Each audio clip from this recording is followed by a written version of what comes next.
मुजफ्फरनगर में समाजवादी पार्टी की कैराना से सांसद इकरा हसन ने सभी कार्यकर्ताओं से एकजुट होकर आगामी 2027 में होने वाले विधानसभा चुनाव में पार्टी को मजबूत करने की अपील की। मुजफ्फरनगर से मानव जगत लाइव के लिए डॉक्टर एम.ए. तोमर के मुताबिक मुजफ्फरनगर में समाजवादी पार्टी द्वारा संविधान मान स्तंभ दिवस मनाया गया। इस मौके पर बतौर मुख्य अतिथि सांसद इकरा हसन ने कार्यक्रम में शिरकत की।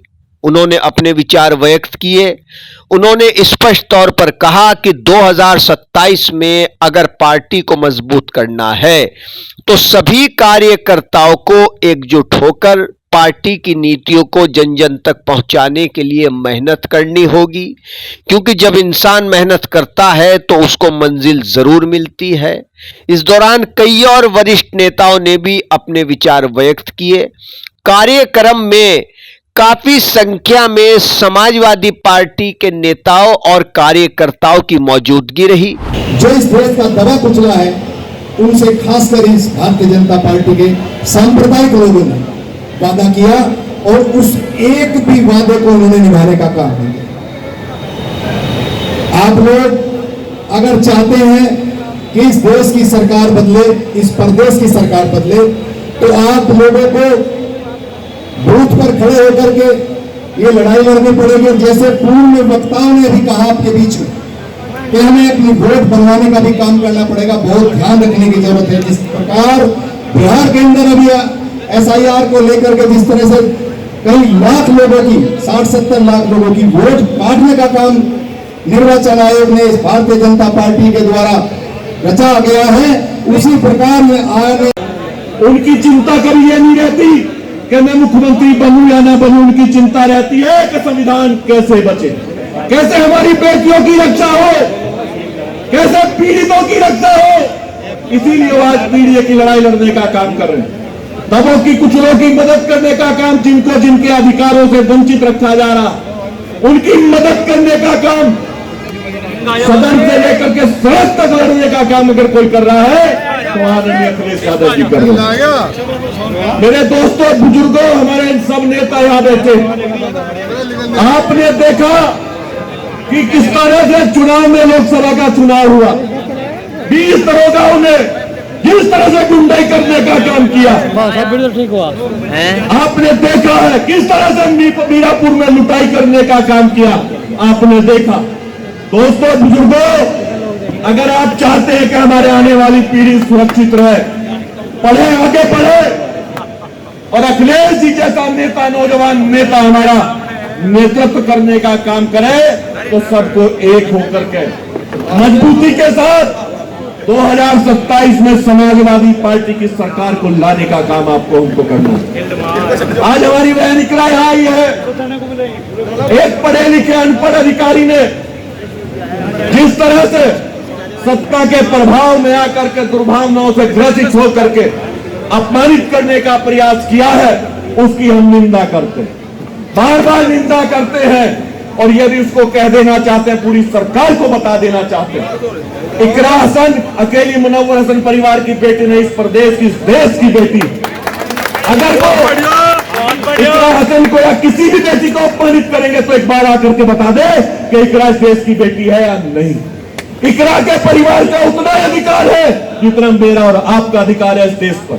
हम सब लोग अपनी बहन के साथ, और हर तरह से 2-4 किताब भी हमने पढ़ रखी, मजबूत भी है परमपिता परमेश्वर की कृपा से, ऊपर वाले के रहम से।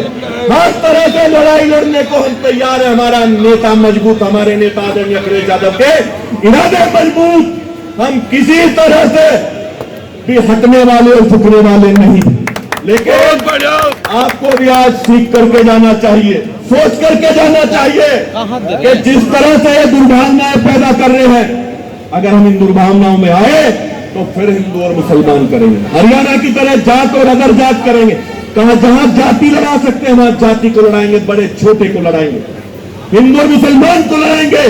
दोस्तों, इस पर हमें अंकुश रखना चाहिए, सोचना चाहिए, कोई भी रिएक्शन हम ना दे, मजबूती के साथ लड़ाई लड़े और इकरा जैसी बहन की मदद करने का काम करें। देखो एक परिवर्तन आया है, मैं खुलेआम कह सकता हूं एक परिवर्तन आया।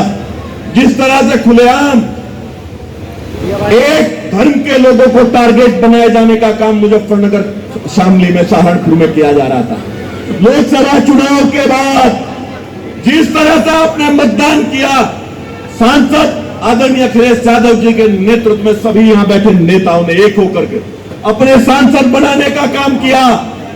पहले तो अहंकार रूपी नेताओं को यहां हटाने का काम आपने किया और सरकार और प्रशासन समझ चुके हैं कि हम पढ़ना भी जानते हैं और लड़ना भी जानते हैं। अगर बेवजह लोगों को सताने का काम किया जाएगा तो न हम लड़ने से हटेंगे और न कानूनी लड़ाई लड़ने से हटेंगे।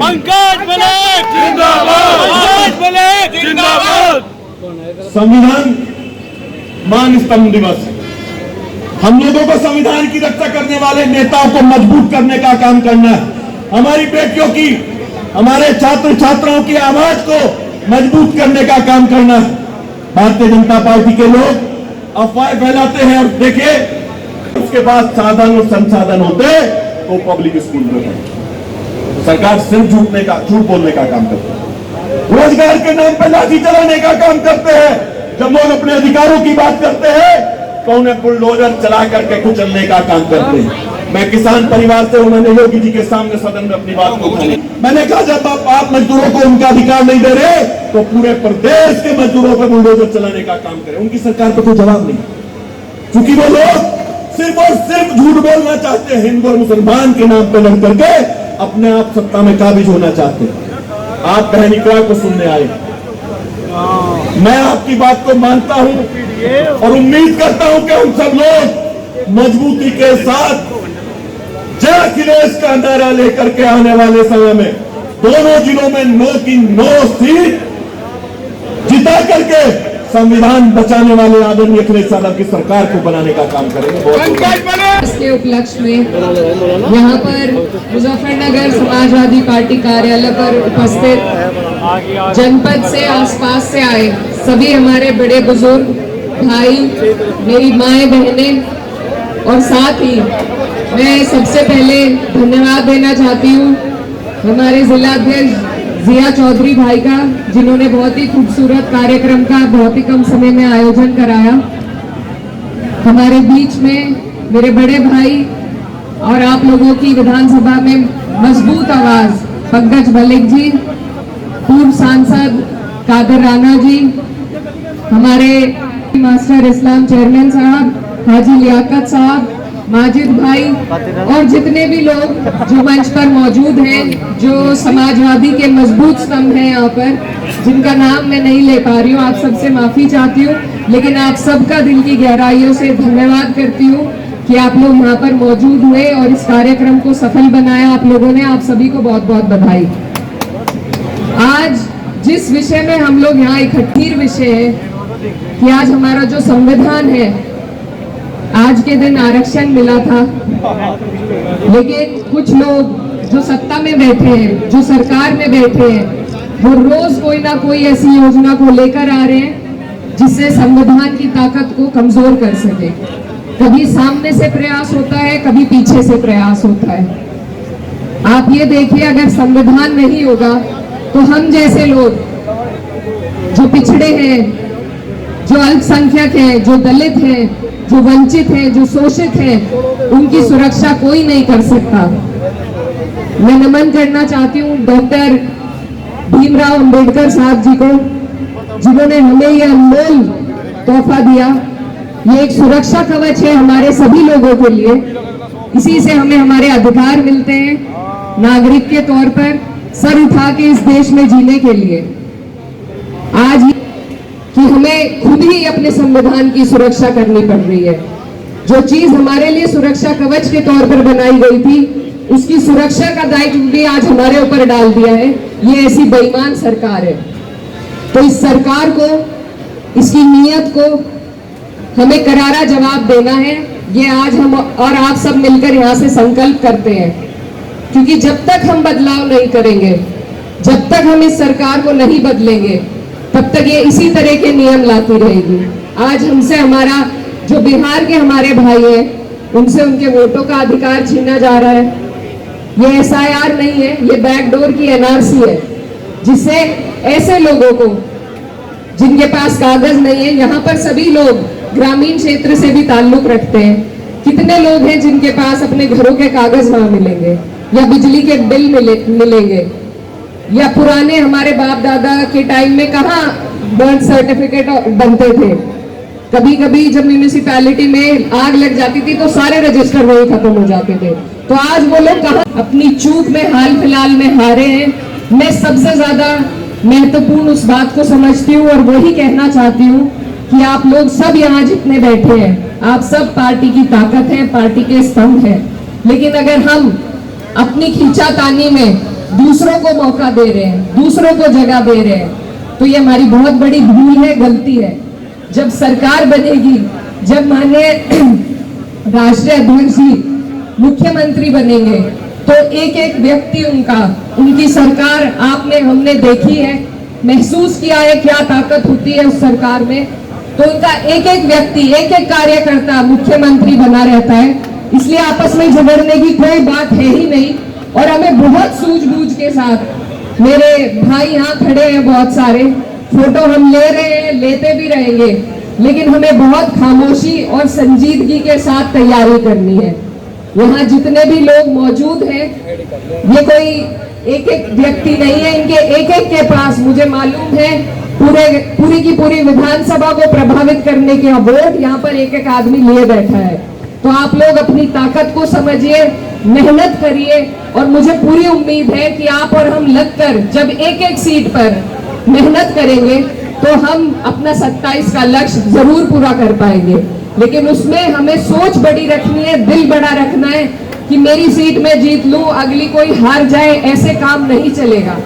ये 2 बार से इसी वजह से हम हार रहे हैं। पिछली बार के अगर हम आंकड़े उठाकर देखेंगे तो बहुत कम वोट, कई सीटों पे 100, 150, 350 वोटों से हम हारे हैं। तो हम जितने लोग यहाँ मौजूद हैं, सभी को ये कोशिश, ये मेहनत करनी होगी कि हम अपने लोगों को संगठित करें।